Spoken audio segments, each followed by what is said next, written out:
Macho talks sports now.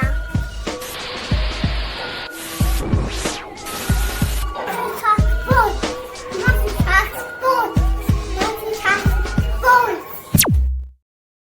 Welcome to Macho Talk Sports, episode 15. I am your host, Macho. I'm here with my boys, Omar Gomez and Daniel Flores. And we got a couple of topics here for you today, but obviously we got to start off with this right here. The Giants fire Brian Daboll. Let's send him off the right way, though. Goodbye. Na na na na. Na na na na. Hey, hey, hey. Goodbye. This season, the Giants ranked 11th in rushing yards, 17th in passing yards, and 14th in offensive yards, which is not terrible, honestly, for all the injuries that they had to go through with this offense. At quarterback, they finally brought in Jackson Dart, and Neighbors gets hurt. Cam Scatterbull starts popping off, and he gets hurt. They had a lot of stuff that they had to go through with the offense, but the defense, that's where the story really gets told. They're 31st in rushing offense with 152 yards that they give up each game, 23rd in passing yards with 246 yards that they give up each game, and 29th in total yards. He was in the middle of his fourth season. His first season, he went 9-6-1, right? That's the year that they made it to the playoffs. But they beat a questionable playoff team when they got there. I mean, the Vikings that season had a point differential of negative 0.2 points. They got 45 first downs due to just penalties. They had 1,123 yards in offense, but gave up 1,118 yards. That's a differential of 5 yards. The Vikings team won 11 games by one score or less that season and finished with a 13-4 record. So the Giants beat that team. Some would call that impressive. I kind of call that overachieving. The next year, he goes 6-11, then 3-14, and before he gets fired, before the end of the season, 2-8. So I look at this terrible stint as a head coach, and I find myself asking, like, is this more him letting down the Giants, or is this more the Giants letting him down? The reason I say that is because there were some decisions that were altering to the team and to the franchise that he technically wasn't a part of. He wanted to keep Saquon. They didn't pay him. He wanted to draft Jaden Daniels. He wanted to move up in the draft 6 to try to get him. They decided to stay put at 6. Came out with Neighbors, who's still great. But, I mean, a quarterback's a little important. Joe Shane decided to let go of Xavier McKinney, just let him walk. And now he's a first-team All-Pro with the Packers. When I look at this, I think this is a case of Dumb and Dumber with Joe Shane and Brian Daboll. And the Giants decided to get rid of dumb, but keep dumber. I think that Joe Shane has a lot to do with this failure of a team right now. And so far, he's the only one taking the brunt of it, even though I do think he deservedly needs to be let go and get fired the way he did. But I think that the Giants might be the new Jets, and I'm going to just put that out there. Omar, I'm going to start this one with you. When you see that the Giants fire Brian Daboll, what was the thoughts that were going through your mind there? I thought that they were just going to clean house. I've been saying this for weeks. Clean the house. It starts from the top all the way to the bottom. I don't think that it's fair that they fired just him. Fire everybody. Yeah. Clean slate. Because you can't put all of that on him because he doesn't govern himself. As a coach, he doesn't govern himself. You have to give the tools not only to the coaches but to the players to succeed. And I don't think that he was given the tools to succeed, nor he was able to give those tools to the players to succeed. So what happens then? You got to clean house, brother. You got to clean. Everybody needs to go. The Giants need a fresh start because if not, like you said, Macho they're going to be the laughingstock of the NFL if they don't do something. They're gonna go 2-8. I mean, they're gonna go 2-8 next year too. At this time, we're gonna be talking about the same thing next year if they don't clean it up. So, and you can't waste that quarterback's talent and that new running back. Like you can't waste their prime years. You have to do something with them, or if not, trade them. Sorry to say, trade them. Agreed. Mr. Daniel Flores, what were your thoughts when you saw that this was breaking? Well, the writing was on the wall. I mean, it's just also just in recent memory, there were so many games this year that they were up. Yes, they had a massive win against the Eagles, but they were up big against the Broncos. They were up big just this past weekend, and they lose. It's just somebody has to take the blame for it. In this case, all roads point to the head coach. That is kind of the head of the snake. Yes, they have bigger issues. I'm not sure if you guys recall when I asked Ryan when they made the move from Russell Wilson to Dart. I asked, do you really trust this regime to take care of Dart and to move forward with him? Now, I think all credit to Dart. He is a talent that but it may have been a quick how do you say, a flash in the pan type of move. So moving forward, they have Dart, they have Scatterboo, they have other players in key position that just moving forward, that it was going to have to get rid of him, see what else they have in house, and clean house completely all the way from the top. Even though they're not going to get rid of their general manager and that whole mess as well, but I guess as a Giants fan, you have to kind of trust that they're going to bring in the right guys, kind of how your situation is as well with the Jets. But they have to clean house immediately. And the first order of business, and this includes your Jets as well, they have to get rid of MetLife Stadium because that stadium is absolutely cursed.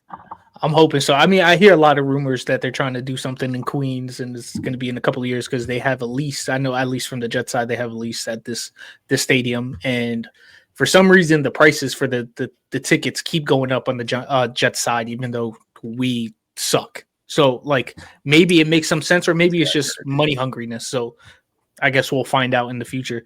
But we're gonna move on from this Giant to a former Giant over here with Daniel Jones. Hey Macho, what is Planet Euphoria? Planet Euphoria is a clothing company based out of upstate New York with the best designs and sports tees on the market. They have everything from basketball, football, baseball, music artists, anime, and so much more. Do they have any deals? Right now, they have a buy one, get one 50% off promo for a limited time. But if you want to save just a little bit more, use code Macho Talk Sports for 25% off of your entire order. That's so cool. I'm going to order some right now. What's the website again? PlanetEuphoria.com. Use the QR code on the screen or click the link in the description. PlanetEuphoria.com. Let them know that Macho Talk Sports sent you. I want to know from you guys, and I'm going to start with Omar. Do you feel like Daniel Jones is reverting back to his Giant ways, as you can see in these last 2 weeks? I have a couple of stats here highlighted. He's still playing pretty well for the most part, but the turnovers are starting to come back. The sacks he's starting to take a lot of. Do you feel like he's starting to revert back to his ways, or is this maybe just like a 2-game stint that he's just not playing well? I think you guys would agree with me that even the great players, the superstar players, have their off games. Mm-hmm. I don't think it's something to worry about yet because, remember, the opposing team is going to watch film on you. They're going to catch your tendencies. They're going to learn your tendencies, whether you run the ball this way, you run the ball that way. They learn what you do. They study film. So I think it's more of teams are starting to realize what he's doing and they're catching up on it. But if you see that he finishes off the year like this, then it's something to worry about. But if he can bounce back, I don't think it's something to worry about. Everybody goes through their little games, little off games here and there. I think we just have to wait until see to the end of the year, and if he continues his play in the playoffs, that's when we have to worry in the playoffs. Daniel Flores, do you agree or do you disagree? I don't think he's reverting. I just think that they were at just a historic pace that at some point they have to come back to earth. And the quarterback position would be that, because apparently Jonathan Taylor does not know how to stop. This guy is amazing. But I think the offensive line actually plays a big part in this. The Steelers kind of exposed that. They were in Daniel Jones' face. Then the book was a little bit out on Steichen as well. Like defenses do tend to catch up. Now it's a matter of time to see if they can adjust. But the Steelers, what they did is that they were playing third down defense on first down because they knew that the Colts passed a lot on first down. They were the highest rated team to throw on first down. So, the Falcons watch film. They all watch film. They all know exactly what they have to do. Now, the only reason I'm not saying that he's reverting back is because he still led a hell of a comeback versus the Steelers, even with all those nasty stats, 3 interceptions and sacked 5 times and fumbles. And then he actually got it done with the Falcons. So he still was able to kind of pick up his team and put him on his back in key spots. That's all you have to do, especially when you have such a complete team like in the Indianapolis Colts and Jonathan Taylor just running for 83 yards for a tutty every once in a while. Okay. So I think I'm on the opposite side here. I think I don't disagree exactly with what you guys are saying, because what you guys are saying makes 100% sense, where these defense are going to watch film on you. Now we're at week 9, week 10 of these, going into week 11 of the season. We've seen enough of these players. We've seen enough of these teams to find out their tendencies, find out what they like, where they like, what's their spots. Like you said, the Steelers decided to play third down defense on first down because they just know the way that their tendency is on first down. So then, are they going to adjust to that? Are the Colts going to adjust to that? Obviously, also, like you said, JT is somebody who is not being slowed down. So even when Daniel Jones is having his struggle, JT's is able to kind of lift that back up and keep them into these games. But I'm going to just throw a couple of stats at you guys. Because the question is he reverting back to his giant ways? And as a rookie, he played 13 games. He had 26 touchdowns and 15 turnovers, right? Not terrible, but not great either. His second year, in 14 games, he had 12 touchdowns to 12 turnovers. His third year, he played 11 games, 12 touchdowns to 8 turnovers. And then his fourth year was his best year, where he had played 16 games, had 22 touchdowns and 6 turnovers. That's the year that he got paid and then reverted back to a pumpkin. This year, he has 20 touchdowns, and he's on pace to be obviously his high of 22 that he had that fourth year. And he has 10 turnovers. Of those 10 turnovers, 7 of them came in those last 2 weeks. Back to what you said, Flores, where he was on that historic pace. The whole offense was on a historic pace that was meant to kind of get slowed down eventually. But my problem with Daniel Jones is he's always been a high turnover guy. He's never really played to this level. What was that? They come in bunches. Yeah, 100%. Like he had 3 up to week 8 and then 7 in the next 2 weeks. And I think that goes hand in hand with the defense catching up and with him kind of reverting back to his old ways. And when he gets caught up into that, is he going to be able to switch it back? I don't know if he's able to do that, because we haven't seen that from him. We've seen it the first 8 weeks of this season, which were amazing. And we talked about him, all 3 of us and Ryan, we talked about him all 8 weeks, how impressive he was, Omar, you had him as an MVP candidate for all these weeks, right? And he was my pick. Absolutely. Yep. And it was warranted. He was playing absolutely amazing. But now, as the defenses are starting to catch up with him, I don't know if he's able to turn it around. So right now, I think that he is on the kind of he's basically having a giant regression at the moment, and I don't know if he's going to be able to find his way out of it. So if I had to answer the question, I would say yes, he's starting to revert back to his old ways, and until he could prove me otherwise, that's just the side I'm going to go with because of his history. He's been playing at a historic rate. I don't know if he's going to be able to keep that up. I think what he has going for him is that he doesn't play with the Giants anymore, and I don't mean that as a disrespect, but in reality, I think that's kind of what it is as well. Like, I think here he's better suited to prepare for a stretch of turnovers, for a stretch of just bad play, because I mean they're well coached. They are, and what they were missing is a guy like Daniel Jones. So they're going to do everything in their power to either give Jonathan Taylor like more touches, which look out, and yeah, just kind of keep him to a minimum, and just give him a little bit easier throws or anything. Because as of right now, they're pretty good, man. They're still pretty good, regardless of all the turnovers. They still won the game, and they almost beat us. So I'm glad that you said that because I mean, part of that is that, like you said, it's not a real slight to the Giants. It's more so just what the Colts are this year and how they've been Mhm. playing. And a huge part of that is this guy right here. I mean, Jonathan Taylor, absolutely dogging this year. 10 games in, 1,100 yards, 15 rushing touchdowns, 30 reception, 260 yards, and then 2 receiving touchdowns. Right now, JT is 4th in MVP odds. Drake May's number 1, Matthew Stafford number 2, and Mahomes at 3. He is demanding your MVP vote, whether you agree with it or not. But my question is to find out: do you guys agree with it? Omar, is JT your MVP right now, or do you have somebody else? I have May from the Patriots actually as my MVP right now because let's call it what it is, fellas. Anybody that has any knowledge of football did not have the Patriots at 8-2. Let's call it what it is. Do you remember the Patriots from last year? Did you think that they were going to transition to the Patriots of this year? No, absolutely not.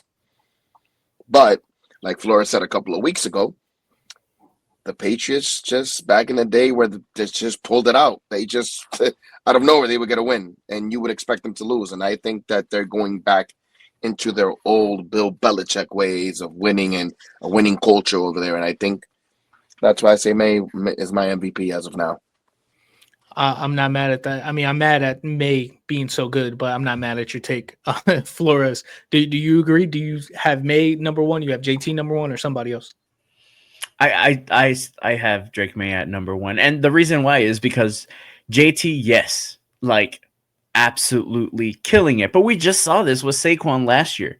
And it's an uphill battle for a running back to win MVP. We all know it's a quarterback award. In order to even win the MVP, he has to break some type of record, either the touchdown record or the rushing record, which the last running back MVP to do that was Adrian Peterson, and he had 2,000 yards. Like that's the type of season, which is very possible because it's only 10 games in, and this guy already has 1,100 yards, and he's been absolutely incredible. It's going to take some type of NFL record-breaking history to drop, to take off Drake May, to not consider Stafford, to not consider Mahomes, and I'm not even going to mention Josh Allen because he doesn't deserve that shout out again. But not right now.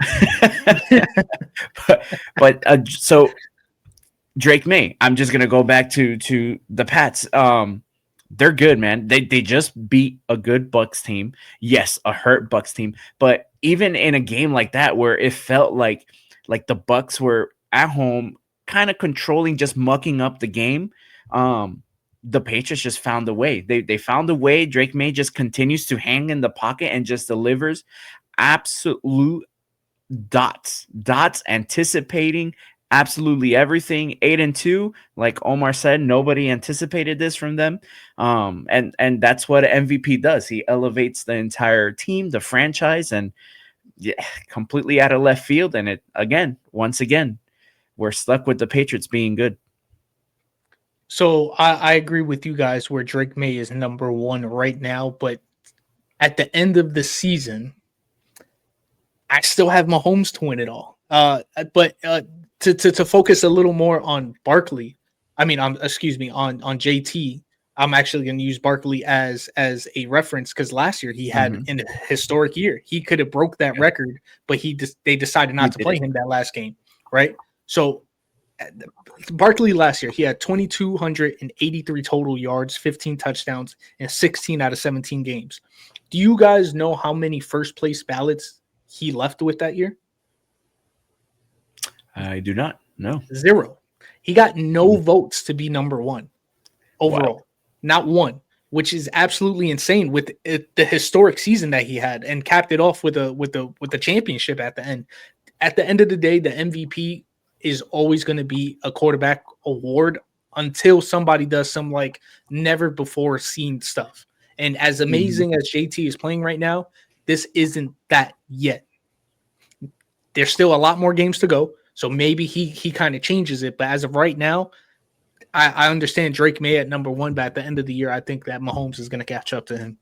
And that's kind of where I have it right now. But I mean, going to still kind of focus with Drake May and just the Patriots in general at this point. Like Drake May and the Pats are tied with the Colts and the Broncos for the best record in the NFL right now. Are we really ready to call the Patriots Super Bowl contenders? That's how I want to do it. Omar. Don't cry when you say it too, you know. And I'm looking at it as from a point of view of a fan, not as somebody that has despised them for years, because you got to give credit where credit is due. Yeah, you got to be objective a little bit. But no, I don't see them as Super Bowl contenders because in all sports, and you guys know this, whether it's baseball or basketball, you can have an amazing season. Come playoff time, you can lose to the same team that you beat up on during the season. It's a different beast. When the playoffs start, and they're a couple of games in, or the first playoff game that they have, that to me will be a determination for me to see if they have it to go all the way. But during the season, no, because I don't think the season is a good measuring tool for somebody that can be a Super Bowl. That's what I look at it as. Your last games and your first game in the playoff is what determines whether you go far or not. That's my opinion. The Flores, do you agree with that? Do you think that they're not Super Bowl contenders, or you got them there? No, they're way ahead of schedule. I mean, enormously ahead of schedule. But I don't have them as Super Bowl contenders. Now they can win a playoff game or two. I mean, hell, they might fool around and get to the AFC Championship game. But at the end of the day, it does require experience, and a team gets hot. I mean, they're hot right now. A team gets hot. It's a long season. At some point, things start, evening out, and that type of experience does require a little bit of hardship. I think the Patriots will probably go through that this year. And then next year, when they start adding more players and just improving like their running back situation to where like they don't give it to the correct guy, and they finally did, and he just blew up this past game. It's going to require a little bit of growing pains. That's the word I'm looking for. Growing pains, and they're ahead of schedule. So I'm going to agree with you guys. I have them as a non-Super Bowl contender. Do I think that they're a great team? Yeah. That again, ahead of schedule. All the stuff that you guys said, I 100% agree with. And I kind of want to go back to last episode. Do you remember this? The modern blueprint that we did? Yep. You should. This was you right here, right? So yep. I think they only hit one of these four. And that one that they hit is elite quarterback. And even that is not like we're 10 games in. Like we seen the regression with Daniel Jones. There might be a regression with Drake May. I'm not saying that it's going to happen, but we haven't seen him play at this level for a long, consistent time yet. So it's still a question there, but I'm willing to give him that one for right now. Top 10 offensive line. I think they're ranked around 12, 13. So they're not far off from it, but they're not up there enough. And then playmaking weapons is something that you kind of hit on, Flores, with Trevion Henderson. I mean, their best playmaker is Trevion Henderson, and it took them 10 weeks. It took them 2 injuries. They were fighting so hard not to give him the ball. And then even last week, before this week where he popped off, they had some other rookie come in. I don't even know his name, but they had him come in and vulture a touchdown, vulture a touchdown from Trevion Henderson. They're refusing to use their best weapon.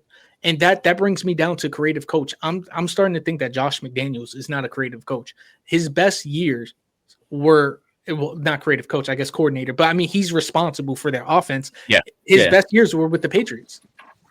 How do you not have great years with those Patriots? Yeah. When we see him have to do it outside of the Patriots, it's not like he's terrible. He's still a good offensive mind, but as far as being able to take average to good players and make them Super Bowl contenders, he's not able to do that. And the fact that it took them this long to use their best weapon, we've been calling for it all season.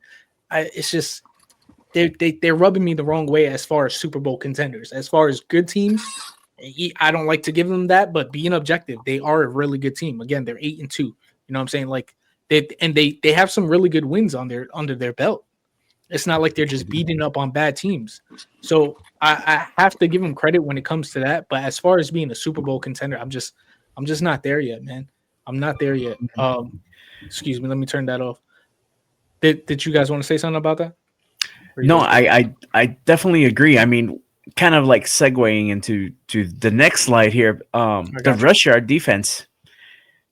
They allowed 79. Yeah, no, they allow 79 yards per game.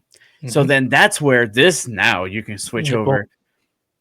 If you stop the Bills running defense, I mean running the offense, you have a great chance at beating the Bills. They have no outside weapons. We've been saying about this team for a while, and they're on the flip side, their defensive line is just not great. It's not great. You have running back after running back, and I'm sorry, I kind of just went right into the Bills. No, but they've gone kind of time and time again in big spots and big games where that defense just does not show up. Now they showed up against the Chiefs, but why? Why is that? Is because the Chiefs don't have a great running game, and so they don't have to really worry about that lead running back. So to me, the Bills I think are in a tough spot, man. The Bills are very beatable. I know they were considered Super Bowl contenders and all that, but I even have a little nugget here. Week 1, Derrick Henry, which we know it's kind of like a washed Derrick Henry. Yeah, he had crazy 169 yards in week 1 versus the Bills. He averaged 9.4 yards per carry. Week 6, we go ahead to Bijan Robinson to the Falcons, which they lost to the Falcons as well. He had 170 yards and he averaged 8.9 yards per carry. And now we talk about this Miami game. Look how many yards Devon Achane had. 174 yards, and he averaged 7.9 yards per carry. If you have a decent running back and you can stop the run, you can beat the Bills. So I'm gonna leave it at that. The question that I wanted to go with this slide, and I'll kick it off to you, Omar, is obviously the Bills are a team that were looked as a Super Bowl contender coming into the season. After getting blown out by the Dolphins, my question is that Flores kind of just answered. What is wrong with the Bills? What is wrong with your team here? A lot of things. They lack weapons. Like Flores said, they like that go-to guy, because you need to be when you're setting up an NFL offense, you need to be dynamic in rushing and throwing, and just there's so much things that you have to throw on the plate to have a successful offense, and the Bills are lacking that. They're lacking that right now. They don't have a good offense. They don't have good weapons. I took a couple of notes from the game. I was watching it. They were down 16-0. 16-0. You're fighting an uphill battle.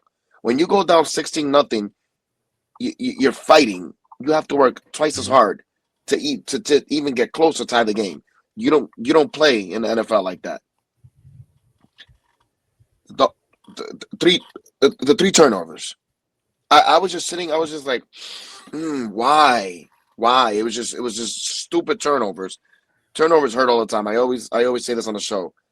Once you get that little flag and those little turnovers, you're already giving the game away. You're letting the other team win. When that little yellow flag goes on the field, you're just giving free space to the other team to score. They don't have to do much. The protection. Josh Allen is not getting good protection. Josh Allen's timing gets thrown off. If you don't have good protection and I'm putting my hand in your face, the timing is off, because now I'm scared that you're going to smoke me, you're going to hit me, and you're going to knock the ball out of my hand. Because I'm a 200-pound guy and you got this 300-pound guy coming at me, you're going to intimidate my throw. Okay? And just I feel like the accountability. Is anybody in that team? Is Josh Allen pulling these guys on the side and holding them accountable for their actions? He's holding himself accountable, because you're the leader of that team, Josh Allen. If you're not holding yourself accountable and you're not holding these guys accountable, and I'm not telling you to shit on them, I'm telling you to have a players-only meeting and be like, listen, we got to get our shit together. You know what I mean? We may not have all the weapons, but we have to play like we do have the weapons. We can't expose ourselves to other teams and just let them walk all over us. Like this is what's missing nowadays in sports. Like a lot of leaders don't act like leaders; they act like team. Like they're just regular players. Accountability, accountability, accountability. That's the key for the Bills, in my opinion. I love it. I love it. You guys pretty much covered it all. I'm gonna just, I guess, piggyback off of it. The Bills have lack of playmakers. They lack inconsistency as a team in totality. They'll have some games where they're playing great defense, and then the offense is kind of stagnant, and then vice versa.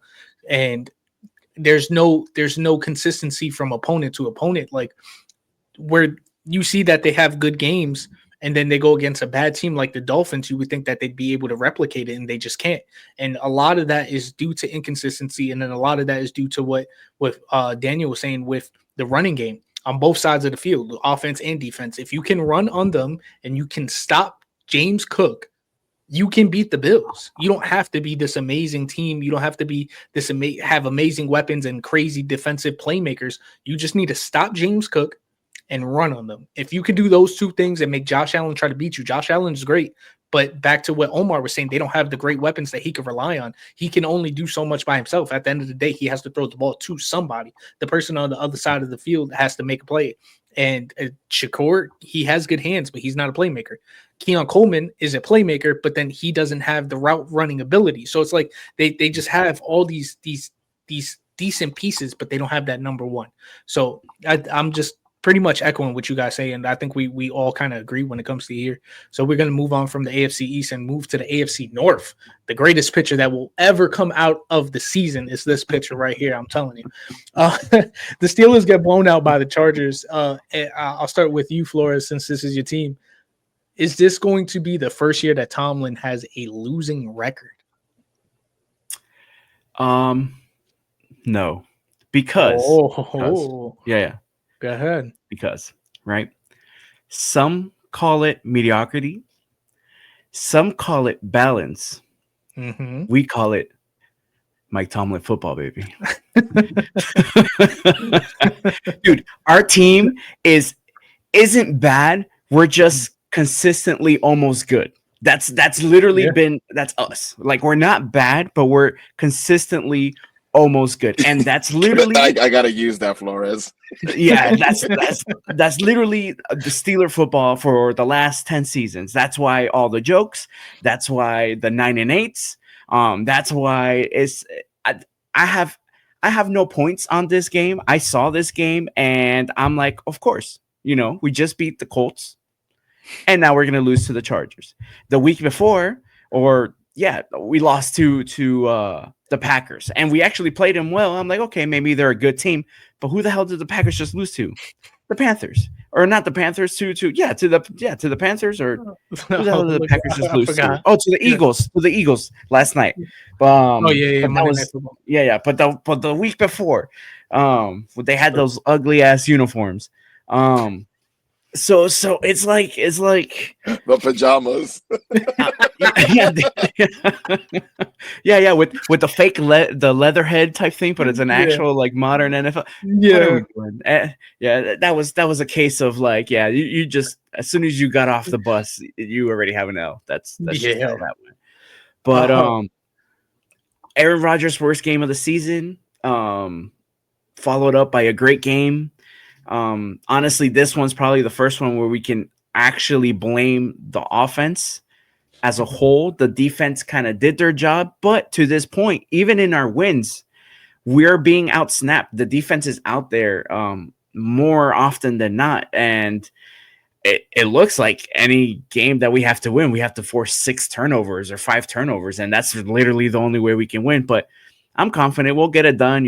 Once again, we'll be 9-8 once again, and we'll make the playoffs once again, and then we'll get our ass kicked once again. Omar, do you think this is going to be the first year that Mike Tomlin ends with a losing record? Absolutely not. Absolutely not. It's like when you think that the Steelers are going to have a losing record, every team in their division is just worse than them. And they just give them a chance to play out, because it's like they have a chance. Even though they lost this game, they still have a chance to make the playoffs. Like, I don't know how the Steelers, how they do it, but it's like I going in, I thought they were going to win this game. I was sitting there watching this, and I was like, "Am I dreaming, or what is going on right now? This is like bizarro land right now. It's like how." But no, I think they're going to have a winning record. I don't think Mike Tomlin is a great coach. He'll figure it out. He'll tweak a little thing here or there, and he'll make it happen. We're not talking about a rookie coach. We're talking about Mike Tomlin. Do you have him Good. No, I was going to say I went on Twitter and I congratulated the Ravens for winning the division. So Omar, if you had to guess, do you have him at 9-8, like just barely over 500 as well? 9-8. No, I have him. I'm gonna have him at like at least 2 games over 500. I feel like 10-7. 10. Yeah, they'll win 10, 11 games. Well, I'm gonna call it right now. 10, 11 games. I give him 10, 11 games. That's generous. Because did you notice that Aaron Rodgers has had games that he's like, wow, and then all of a sudden he'll come back and be like, who is this guy? If he can just get it together and be consistent, Macho, we won't be saying who. That's the thing. We are consistent. We're just consistently almost good. That's literally why we're consistent. That's the slogan on the new Steelers website. I just feel like getting up from this chair, putting on my Bills hat, and walking away. Because if I was saying about the Bills, all of you guys would have laughed at me, including you, Flores. It's funny because when you said like you look at Aaron Rodgers and you're like, who is this guy? That's exactly what I thought when I saw this picture. I was like, who the hell is getting tackled right now? Because that doesn't look like Aaron Rodgers. Bro, he looks like that. He looks like that old lady that's drinking the cup, and it's too sour. A little too much lemon, just too much lemon. Ooh. So my answer to this is no. They're not going to have a losing record as well. I also have them at 9-8. Surprise, surprise. And I still have them possibly winning the AFC North. I was looking at the standings. They are only a game away from the Ravens. Obviously, Lamar is back.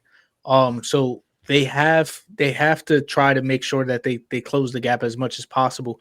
But when we look at, let's say, the rest of their schedule, I see that they have a lot of winnable games, enough to get them to that 9 wins. I mean, they got the Bengals again this week, November 16th in a couple of days, and that is without Joe Burrow. Joe Burrow is currently trying to work his way back. Then they got the Bears. That's another winnable game. I mean, the Bears aren't great. They're not bad either. They're inconsistent as hell, same as the Steelers. So it's the battle of the inconsistency. And then they got the Bills. So it's the Bills, again, if you could run on them, Jaylen Warren isn't that bad of a running back. He's pretty decent. And Arthur Smith loves to run the ball. So that could be a recipe for disaster for them.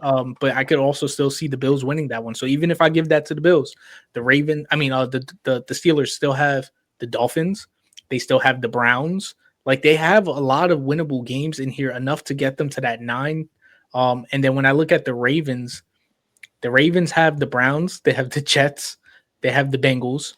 That Bengals game is actually where Joe Burrow might be coming back. That's the Thanksgiving game. Then they got the Steelers. They got the Bengals again. They got the Patriots. They got the Packers. And then they got the Steelers. I could see them both ending 9-8. And then it just depends on who has the tiebreaker at that point. But I see them. I think even if I give them that 9-8, even if I give them the AFC North, I still think, because they're going to get bounced in the first round, I still think Mike Tomlin, I'm sorry, but it's been written for the past couple of years. It has. Yeah, it has. I think, and for your sake, that they still get rid of Tomlin at the end of that. And they finally start this rebuild that you guys so desperately need. And as much as it would, it sounds crazy to like franchises like the Jets and stuff like that have losing record after losing record after losing record, that someone else would want an actual losing record in a rebuild year. But it's so needed in order to be a maintainable franchise and be able to maintain success. At some point, you have to fall off that cliff. And when you fall off the cliff, the best thing is to try to hit close to rock bottom as possible and then build your way back up. They haven't been able to do that. And I think at the end of this year, when you finish 9-8, even possibly win the division, I think Tomlin they finally give him the boot, and that's it. The rebuild starts. Don't hold your breath. That's all I'm going to say. Hey, Macho, what is Planet Euphoria? Planet Euphoria is a clothing company based out of upstate New York with the best designs and sports tees on the market. They have everything from basketball, football, baseball, music artists, anime, and so much more. Do they have any deals? Right now, they have a buy one, get one 50% off promo for a limited time. But if you want to save just a little bit more, use code Macho Talk Sports for 25% off of your entire order. That's so cool. I'm gonna order some right now. What's the website again? PlanetEuphoria.com. Use the QR code on the screen or click the link in the description. PlanetEuphoria.com. Let them know that Macho Talk Sports sent you. So we're gonna get out of the NFL. We're gonna kick it to the NBA. Obviously, we started this with somebody getting fired. We're gonna start the NBA with somebody getting fired. We're gonna do this with Nico Harris. Nico Harrison, welcome to the squad. Goodbye. Na na na na. Na na na na. Hey, hey, hey. Goodbye. Now, I will say I love Nico Harrison. I am forever indebted to that boy. And I think that the Lakers need to sign him ASAP. Well, actually, maybe he might already be signed, and we just He's don't already know. on the payroll, dude. So, I mean, I have this graphic here. I saw this on Twitter. It was actually two pieces, pieced it up together just to give the viewers an overall look of what he has accomplished and lack of accomplishments in these 4 years, it looks like 2021 to 2005, and he's done a lot of damage in those 4 years. You see some of the players that he got on the left side, some pretty decent names: Josh Richardson, Porzingis, and that's pretty much where it ends. I mean, and then he got rid of a lot of people. Like, so we just spoke about rebuilds. We just spoke about hitting rock bottom, building your way back up. This is the complete opposite to where they were at the top. I mean, they made it to a finals and found a way to completely blow that up. And he sold his soul and traded Luka for Cooper Flag and Anthony Davis and a first in 2009. And in his mind, huh? And some hush money. No, that he gets that monthly. We take care of him monthly. Don't Bag worry. of Doritos. So it's in his mind, he thought he was building the next contender, the next franchise, just juggernaut with Anthony Davis, Klay Thompson, Kyrie Irving. Not like, so I'm not gonna shade him. And then Cooper Flag. Two of those people are injury prone. One of them is a washed up 3-point shooter that just can't run around like he used to be able to get his shots off. And then Cooper Flag, who's an amazing prospect, but he's a rookie. There's only so much expectation you could put on him. And then there's really not that much around him. I mean, on top of that, not just the players, when you look at the picks that he left them with, he doesn't have that many picks. You would think you get rid of all these all-star caliber players, you would at least have some picks to show for it. The OKC team still owns their 2028 pick swap rights. Like, they don't have some of their picks for some of these years, their first round picks. They don't have their second round picks for most of these years. It's just the complete destruction of the Mavs in these 4 years must be studied. So Flores, I'm gonna kick it off to you first. When you saw that Nico Harrison, the Lakers legend, was fired from the Mavericks, what did you feel? What did you think? What was your thoughts? It was too late, because I would have fired him the moment he would have brought this idea into my office, which leads me to believe that, yeah, obviously ownership played a part in it. They had to sign off on Luka getting traded as well. I mean, you're not just going to trade the face of the franchise, literally the Mavericks, coming off, like you said, a finals run. He had to get that signed off, and yeah, it was too late. Far too little, far too late. The Mavericks fans, I'm sure, feel the same way. They're going to switch up their chance from fire Nico to sell the team, because it's just it's a mess. It's a mess. The whole conspiracy theory that what's the owner's name? Patrick Dumont Yes. came in to lower the value, to move the team to Vegas. I mean, shoot, at this point, any conspiracy theory is valid. They gifted them the first round pick. You have people gambling down in South Beach and Charlotte. I mean, it's just anything goes right now in the NBA, apparently. Yep. Yep. Far too little, far too late. I feel bad for Mavericks fans. I feel bad for just that little kid that got introduced to basketball, and Luka Doncic is your favorite player in your favorite city, a city that you were born in. You become attached to this guy, and then that just absolutely gets ripped out of you and then sent to maybe a team that you dislike. But out of all the teams in the NBA, and I know you're a Laker fan, but I know you feel the hate. Oh yeah. Yeah. It's like it's completely not fair. It feels like it's not fair. But I mean, he was trading for defense, right? He was trading for defense. Wins championships. Anthony Davis can't stop defending his own mouth from the Texas brisket, because this dude is just he looks like Luka Doncic now. Like Texas food. I don't blame him, because that Texas food is mad good. But he's chunky as hell. He's hurt all the time. Klay Thompson's washed. Cooper Flag, I mean, we don't know what he is yet. He's up and down. He's a rookie. He may be a guy. He may not be a guy. And then Kyrie Irving. That team didn't even get to play at like full healthy capacity, and they still made it to the finals. Like, this could have been a team that would have probably gone again, probably would have won again. Luka's averaging what, 36 right now with the Lakers? 40. I'll leave it at that. Omar, you take the next. Yeah. Omar, what was your thoughts when you saw Nico Harrison got fired? Laker legend. But what can I say? What is there to say, bro? Like, you sabotaged this team. You sabotaged it. You destroyed it. You set this team up to be the laughingstock of the NBA for at least the next 5 years. Because if you're going to trade Luka, I'm going to say this in the lowest voice possible because I don't want to get staticky. If you're going to trade Luka Doncic, don't you think you would have got a better package, a better deal? Wouldn't you would have gotten a better deal going anywhere? I swear to you, I think 20 teams would have been calling your line, offering you better packages. You're a GM, brother. You could have gotten something better. You could have got a first-round pick for him. He's in his prime. Dude, we would have traded Ipcot from down the street. You are the author of How to Destroy a Team in 10 Days. You, my friend, are James Dolan best friend. And I said it. Kick me out of Madison Square Garden. I don't care.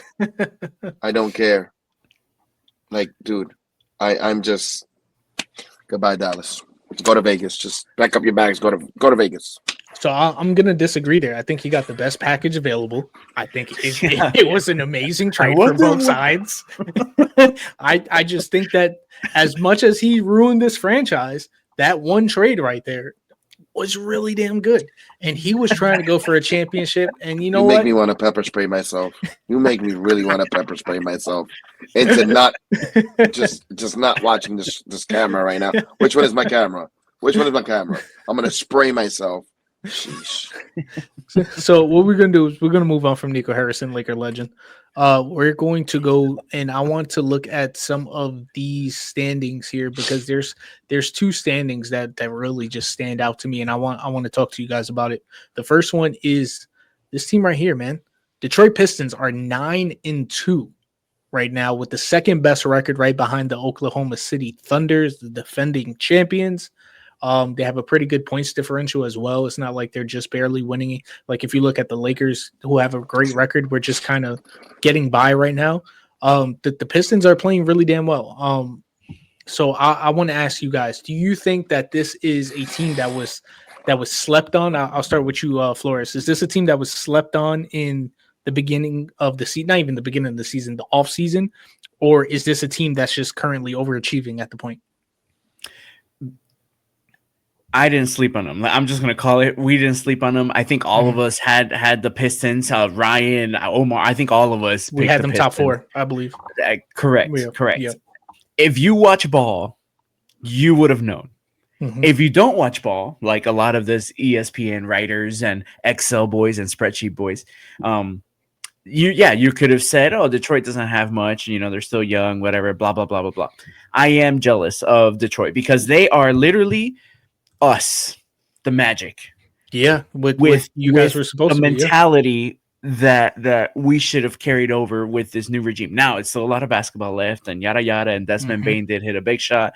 We could have turned the whole season around. I don't know, but Cade Cunningham. I mean, we Yeah. know he's a guy. He's a stud. Then you have a guy down low, Jalen Duren. You have a Yep. defensive specialist in Oscar Thompson. You have a Mhm. sniper in Duncan Robinson.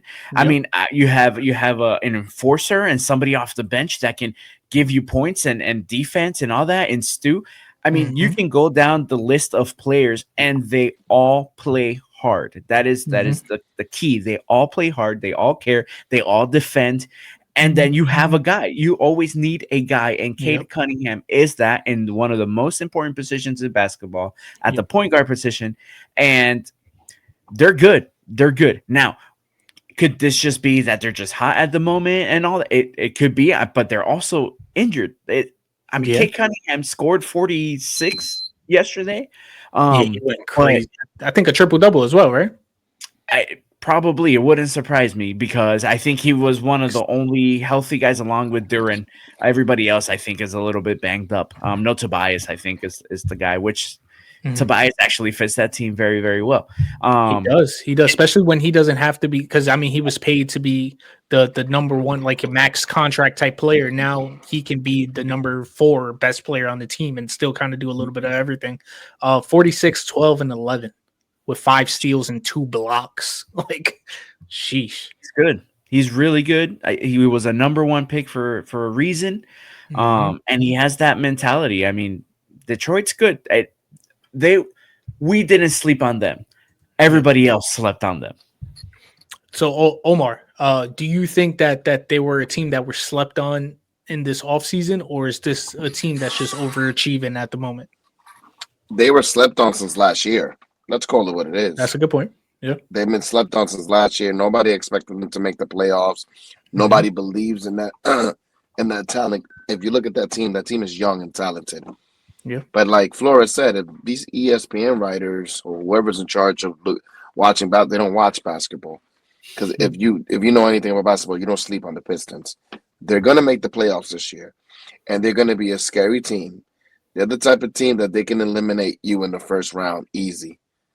So yes, they've been slept on. I don't think they're overachieving. I think they're at where they're supposed to be at. Yeah, you don't want to face them in the playoffs. They're a team that you want to avoid at all costs. With that said, Magic in 5. To Omar's point, they only have 4 people over 30 years old. Only 2 of them really play big roles, as far as Duncan Robinson, who, I mean, he's a sharpshooter. He doesn't really need to be running around crazy. Tobias Harris, a little bit do it all. I think he's been a little unhealthy as well. He's only played, I believe, 6 games out of the 11 that they played so far. So this team is really young, really talented. And to what Flores was saying, as far as they were supposed to be what the Magic were. I mean, like we expected the Magic to come in and be that defensive minded team, that team that you hate to play because whether win, lose, or draw, you were getting beat up. And the Pistons are that. And then that the jump that Cade Cunningham had this year, obviously he was good last year. He was even good the year before that. But I mean, this year he's taking it to a whole nother level. He's about to get a double-double. He's right there at the cusp of it. 5 rebounds, which, I mean, he could get more, but they have a big boy in Jalen Duren who's really good off the board. They have Asar Thomas who's a workhorse. He's going to do a little bit of everything. Same thing with Tobias Harris. He comes in and gets 6 boards. Like, they have a good collection of players that none of them are selfish. None of them are just solo minded. I need to make sure I get my stats no matter whether we're trying to win. They're just trying to win the game. They're trying to beat your ass, and they do a really good job at it. And they have some playoff experience coming off from last year. So this is a team that could be a force to reckon with in not just this year, maybe even the future. Because if they do they have another good year. They finish top 3, top 4 in the East, which I mean it's very possible. This is a very wide open East right now. I could go back to the standings too. Even though they're running it now, there's still a long season to go. I think people like the Miami Heat are eventually going to start dropping down. Hopefully better teams like the Magic start working their way up, maybe the Hawks. The 76ers have lost a little bit of their steam, but the Pistons can very easily finish in the top 3 of this Eastern Conference. And if they get into a deeper playoff run, maybe second, third round, that could attract more free agents. That they're doing really well in the draft as well. So maybe they hit another draft pick. Like they're right there. They're right there. And they're a force to be reckoned with. I think that they were definitely slept on coming into the season. As Flores said, we didn't sleep on them. We didn't have them number 1. None of us had them number 1, but we didn't have them far from number 1. So good on them. I mean, I'm not a Detroit Pistons fan, but I also don't hate them either. I love that style of that brand of basketball. Just playing hard, a hard-nosed defense. You come into the paint, you're going to pay for it. We have the enforcer and Stu, so you're not going to mess with none of our guys either because we're just going to put the big boy in and he's going to come after you in a whole nother way that you don't. This isn't the NBA hold me back type of guy. Like you hold him back, he might knock you out too, even if you're on his team. So, I mean, good on the Pistons, man. I'm happy for them. And still a long season to go. So we'll see if they're able to continue this. But another team that's, I don't want to say surprising, but a team that needs to be talked about is San Antonio right here. San Antonio being 8-2. They're second in the West right now, a very loaded West. This is Omar's team. So I am going to start with him. Do you think that if Wemby's able to stay healthy this year, that the Spurs are a possible finals contender?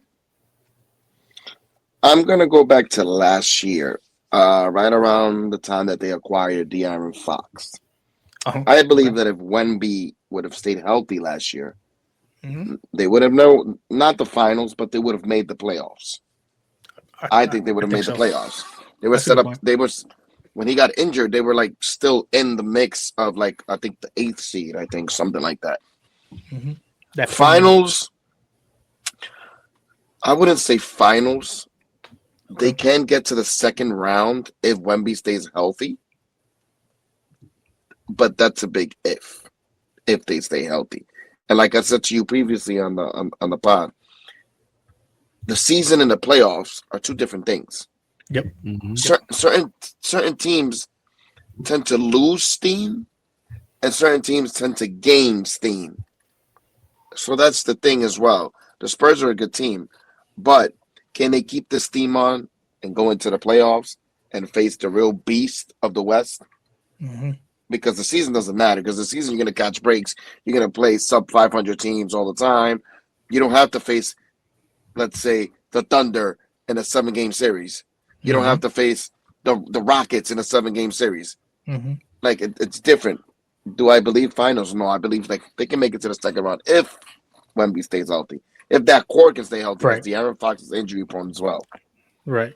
And since he's came back, he's been balling too in those 2 games, 22.5 points, 4 assists, 3.5 rebounds. As he gets healthier, obviously, he's going to put up some better numbers. But even those numbers alone are really good. Flores, if Wemby could stay healthy, is this just a regular playoff team? Is this a finals contender? Like, what's the ceiling for this team this year? This year, no. The playoff. I mean, playoffs. Yeah, that for sure. As far as finals, no. We still have that team in OKC, but when you're 7-4, and it's the end of the game, you have Nikola Vucevic guarding you, and you tell your guys to like, nah, back off. I got this. And mind you, 7-4 center. Instead of driving towards the basket, crosses over, pulls up a 3, and nails it to win the game. This just happened last night. Yeah, I mean, Wemby is what he is. He's an alien. The good thing about the Spurs, and that's another one that was probably a little bit rigged. That was probably the best situation Victor That was Wembanyama definitely could have rigged. gone. Definitely rigged. Gave him the pop. Correct, and was something about Popage's team and this coach that kind of like handpicked by Pop. They're disciplined. Yeah. The Spurs and being I call them the disciplined pop and being disciples. deep. Is Yeah, Pop the disciple. That's good. the Pop disciples. Yeah, no, that's perfect. That's perfect good. because all Spurs teams, what we've known from back, David Robinson days and then Tim Duncan and so forth, they were disciplined, they were deep, regardless of who was on the floor. They were going to play their role and they were going to play their role well. It seems like this is a little bit more of the same, but now you just have this guy that can he's just unbelievable. He really is. Wemby is out of this world. Really. I almost want to say yes. I almost want to say that they're not that they're going to win it, not that they're definitely going to make it, but I think their chances of making it isn't as crazy as some people may think. I think Wemby is just one of those unguardable players, and the matchup for the teams on the West. I mean, if we look at the best teams in the West, obviously it's going to be OKC, right? That's the first name that we're going to think of. I'm sorry, let me go back here. And OKC, an amazing team. But I think the Spurs kind of match up with them really well. And having a mind like Pop to be able to just kind of gain these resources of information from and this wealth of experience from, to be able to match up with someone like the Oklahoma City Thunder, as long as you can stop SGA from getting to the foul line as often as he does. Chet Holmgren's really good. I don't think that he's able to stop Wemby. I think, and even vice versa, I think Wemby could get him into foul trouble. And once you get him out of there, who has a chance of stopping that guy? And to their credit as a team, it's not really just Wemby. Like, they have some amazing guards.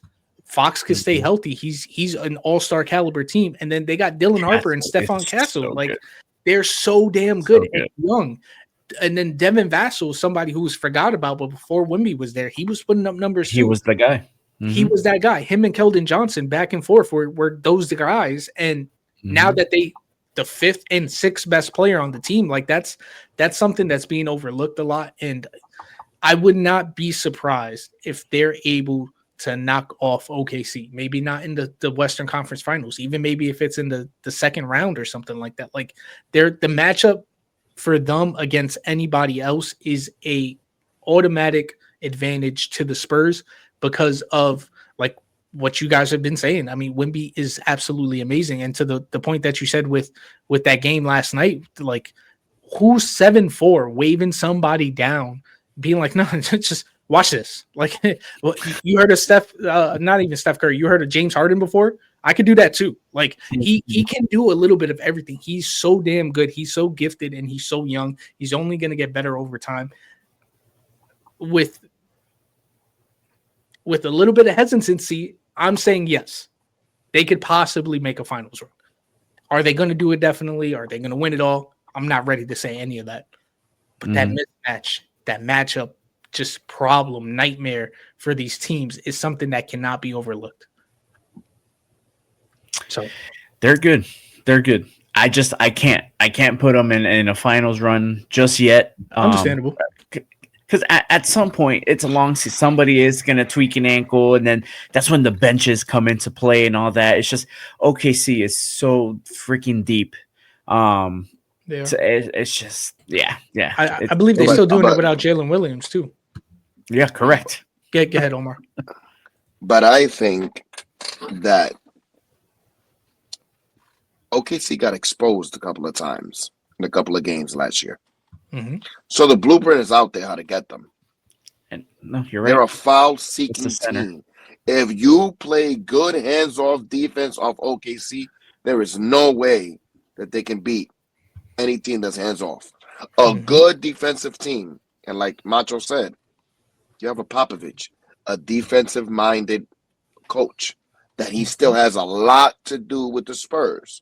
Just because he's up there doesn't mean he doesn't have a lot to do with the Spurs.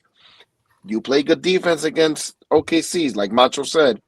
If you don't get those fouls, you're already taking 20 points off the board. Yeah. You're cutting into that potential lead. Because that's what SGA looks for. He like moves around and he's foul seeking. If your hands off, there ain't no foul if you hands off. That's all I'm saying. If you back up a little bit, there's no hand. You can't get a foul if I'm backing up on you. I'm not anywhere near you. So how are you in a foul seek? So are you when you watch the Spurs play, Omar, are you happy with the direction your team is going right now? Like you building it the right way? It reminds me of the dunk, not comparing them to, because those are legends. You can't compare these guys The yet. They dunking haven't team. played it long enough to be legends. But the ball control, the clockwork, how they move the ball around, how they're confident, how they're locked into that system. It's like they believe in that system and in that coach, and it's just so smooth. It's like the old school type of basketball. It's not just chucking up threes; it's moving the ball around. Let's do what we do. Whoever can get the best shot, just go for it. That's how I feel. It's like an old school style of play. I'm not mad at that. And then to close this off, Daniel. I'm gonna give you a couple minutes. Tell me about this team right here. This 5-6 team. What is going on with this team right now? It's still the lack of identity. It's still, honestly, it's still the 3-point shooting as well. A big part of it is rotation. Maybe players just not being put in spots where they're supposed to be, using players they're not supposed to use. Tyus Jones, looking at you. It's just it's things need to get figured out. Also, I also believe that Desmond Bane needs more 3-point shots right now. Yes. He hasn't shot any, and it's not because. Let's put it this way. Just because you bring in one 3-point shooter does not mean that it's going to fix your 3-point shooting woes. Of course not. They still respect his 3-point making to where he's still doing other things. And that's like one of the benefits that KCP and Gary Harris didn't give you, to where they was just very, if I'm going to catch it here, I'm going to shoot it from here. Other than that, I'm moving the ball. No, Desmond Bane will actually move, play make, and does his other things that he's very, very capable of. But it's just the defensive intensity. Now it's gotten better. We just beat Boston on Friday. Then we had a very good close game and just a little spurts on Sunday against Boston as well, where we did lose that game. And then last night against a really good Trailblazers team that nobody really talks about, but they're actually very good defensively. We managed to kind of sit down and guard, which is Jamal Mosley's favorite saying. He likes to sit down and guard. And then Desmond Bane kind of just bailed us out towards the end, with Paulo actually having a good game as well. It's coming together. It's just not coming together how we expected it to come together. And the first 9 to 10 games of the season, when we first got the schedule and you actually look at the schedule, we're like, okay, this is actually a very great start to the season. Now it's starting to get a little iffy. That, like, we go to New York, ESPN, primetime. The Magic, for whatever reason, anytime we're on primetime, we shit the bed. I don't know what it is. We go to Brooklyn. That should be a winnable game. But then look, Houston, Golden State, Clippers, New York, Boston. I mean, hell, we already lost to Philadelphia. Detroit, we just spoke about them in ad nauseum. Yeah. Chicago, which apparently they're pretty decent. San Antonio, Miami's pretty good. New York's good. Denver, like it's time to show up. Pretty much, the Magic had a chance to kind of build a little lead, kind of how Detroit just did. But now it's actually it's time. We have to play, and we have to play for Jamal Mosley, because if the guys don't realize or don't put the effort, I mean, he's obviously the guy that's going to fall on the sword. If it is his, if it is his actual, how would I say this? If it is his fault or not, pretty much, he's going to fall on the sword regardless, because that's the type of guy he is. That's the type of head coach. pretty much every team kind of wants and probably has. There, regardless of whose fault it is, the head coach is always going to fall on the sword, especially after the moves we just made. Yeah.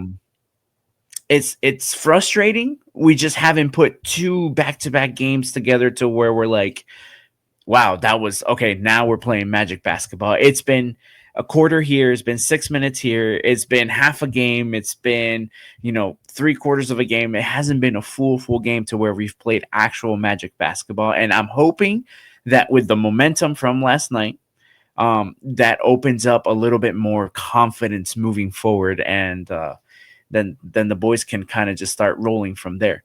But yeah, I'm hoping and praying, man, because I know what I'm gonna get out of the Steelers. I thought I knew what I was gonna get out of the Magic, so I'm just hoping. I'm hoping. Well, we're gonna end it there. This was episode 15 of Macho Talk Sports. I had Omar Gomez. I have Daniel Flores here. Ryan should be back next week. Maybe not. We're gonna find out. But shout out to him wherever he's at right now. And thank you guys for coming by. Thank you guys for stopping by. And we are out.